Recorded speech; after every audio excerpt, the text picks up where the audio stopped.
मैं doctor Anupama Saxena LBS college Kotputli से प्रथम वर्ष राजनीति विज्ञान की इस कक्षा में आप सभी का स्वागत है। बच्चों, पिछले व्याख्यान में मैंने आपको राजनीति विज्ञान के परंपरागत दृष्टिकोण के संबंध में बताया था और इसके अंतर्गत मैंने आपके साथ परंपरागत राजनीति विज्ञान किस प्रकार राजनीति विज्ञान को परिभाषित करता है, साथ ही साथ परंपरागत राजनीति विज्ञान के अनुसार राजनीति विज्ञान का क्षेत्र क्या है, इस संबंध में चर्चा की थी। आज के इस व्याख्यान में मैं आपको आधुनिक दृष्टिकोण के अनुसार राजनीति विज्ञान की परिभाषा और उसके क्षेत्र के संबंध में बताऊंगी। तो शुरू करते हैं राजनीति विज्ञान की आधुनिक परिभाषा से। आधुनिक व्यवहारवादी समाजशास्त्री राजनीति विज्ञान की परंपरागत परिभाषा से सहमत नहीं हैं तथा उन्होंने राजनीति विज्ञान को एक नया दृष्टिकोण प्रदान किया है।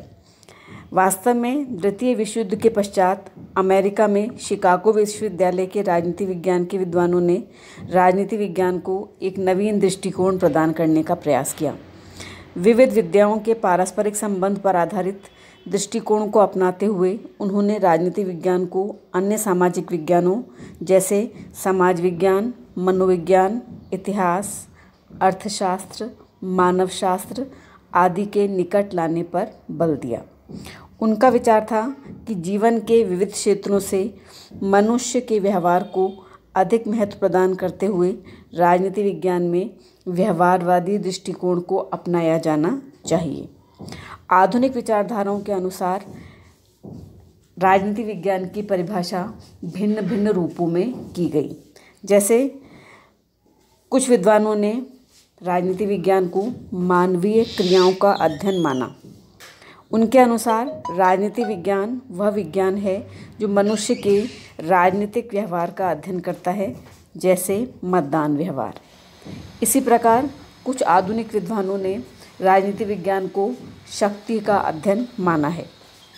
राजनीति विज्ञान शक्ति का अध्ययन करता है क्योंकि राज्य को क्रियाशील बनाए रखने में केंद्र बिंदु शक्ति ही है। कैटलिन ने इस संबंध में कहा है कि राजनीति विज्ञान शक्ति का विज्ञान है।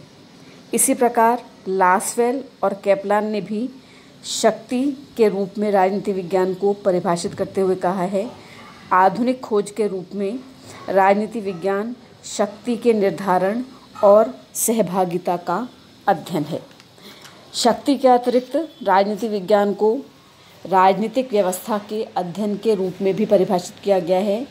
इस संबंध में डेविड ईस्टर्न और आमंड और पावेल प्रमुख हैं, जिन्होंने राजनीति विज्ञान को राजनीतिक व्यवस्था का अध्ययन माना है।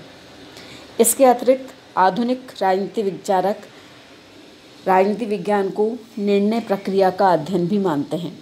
उनके अनुसार राज्य का प्रमुख कार्य निर्णय करना है, अतः राजनीति विज्ञान निर्णय प्रक्रिया का अध्ययन करता है। राजनीति विज्ञान की आधुनिक परिभाषाओं को भी अपने स्वरूप में पूर्ण नहीं माना जा सकता, क्योंकि हर विद्वान ने अपने अपने अनुसार इसको परिभाषित किया है और राजनीति विज्ञान के किसी एक तत्व को ही अपनी परिभाषा में शामिल किया है। यही कारण है कि अनेक विद्वान जैसे VOK, डेविड, श्री स्मिथ, पिनॉक आदि ने परिभाषा के संबंध में आधुनिक तथा परंपरागत धारणाओं का समन्वय किया है। उदाहरणार्थ, पिनॉक और स्मिथ के अनुसार राजनीति विज्ञान किसी भी समाज में उन सभी शक्तियों, संस्थाओं तथा संगठनात्मक ढांचों से संबंधित होता है जिन्हें उस समाज में व्यवस्था की स्थापना और संधारण, अपने सदस्यों के अन्य सामूहिक कार्यों के संपादन तथा उनके मतभेदों का समाधान करने के लिए सर्वाधिक अंतर्भावी एवं अंतिम माना जाता है। वास्तव में आधुनिक व्यवहारवादी राजनीति शास्त्रियों के अनुसार मनुष्य का जीवन बहुमुखी है तथा उसके राजनीतिक, सामाजिक, आर्थिक या अन्य पहलुओं का अध्ययन उन्हें पूर्णतः पृथक पृथक करके नहीं किया जा सकता। अतः राजनीति विज्ञान की परंपरागत परिभाषा जो राजनीति विज्ञान को मनुष्य के केवल राजनीतिक क्रियाकलाप का अध्ययन मानती है, उचित नहीं है।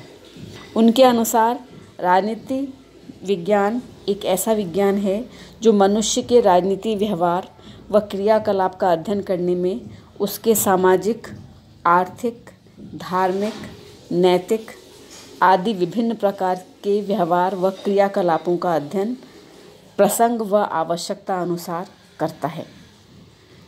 इस दृष्टि से राजनीति विज्ञान की परिभाषा को इस रूप में किया जा सकता है: जो राज्य, सरकार, राजनीतिक संस्थाओं, राजनीतिक प्रक्रियाओं आदि से संबंधित मनुष्य के जीवन के राजनीतिक पहलू का अध्ययन करते हुए यह देखता है कि वह उसके सामाजिक, आर्थिक, धार्मिक और नैतिक पहलुओं को तथा अन्य पहलुओं को उसके राजनीतिक पहलू को किस प्रकार व कहाँ तक प्रभावित करते हैं।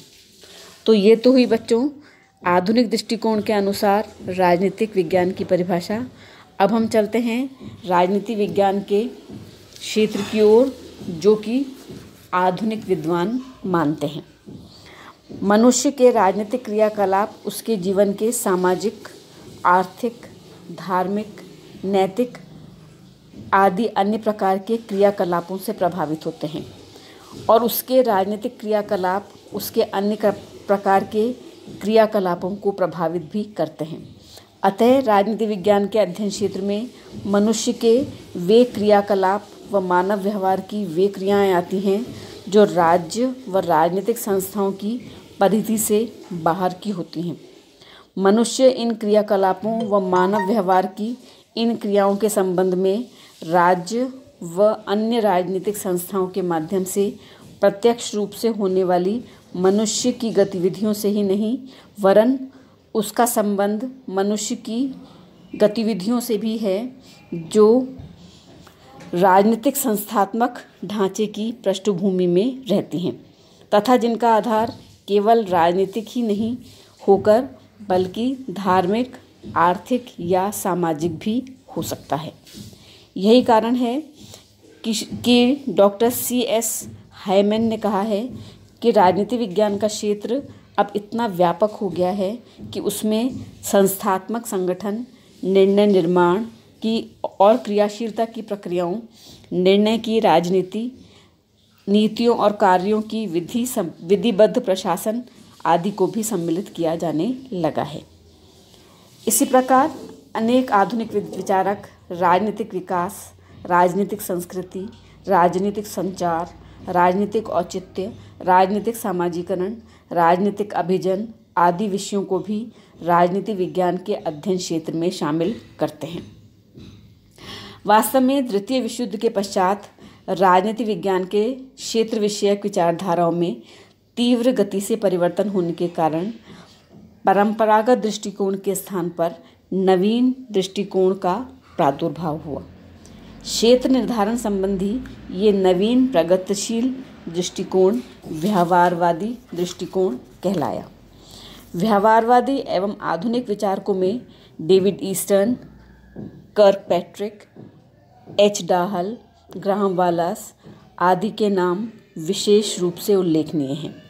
इन विचारकों का मानना है कि मानव के राजनीतिक व्यवहार को ही राजनीति विज्ञान के अध्ययन का केंद्र बिंदु निर्धारित किया जाना चाहिए। तो बच्चों, ये था आधुनिक दृष्टिकोण के अनुसार राजनीतिक विज्ञान का क्षेत्र। इस व्याख्यान में मैं आपको इतना ही बताऊंगी।